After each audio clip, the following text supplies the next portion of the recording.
خب بچه ها قرار این فیلم رو با هم ببینیم که چه محتوایی ساختیم.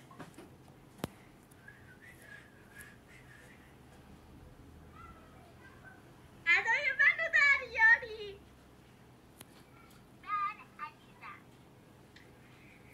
بچه ها نگاش کنین، یه جنایتکاره، اصلا سمتش نرین. اگر یه رو داخل کوچه و پس کوچه دیدین هر کی هم فالوورشه همین الان از مشترک شدنش دست بکشه باشه. یه جنایتکاره، خودش رو جای یکی دیگه جا میزنه. نه من جنایتکار نیستم، من محتوای گوگلی چیکار میکنم. نگاه کنین، خوب نگاه کنین، داخل ذهنتون بسپارین. فردا قراره این جنایتکار شناخته بشه.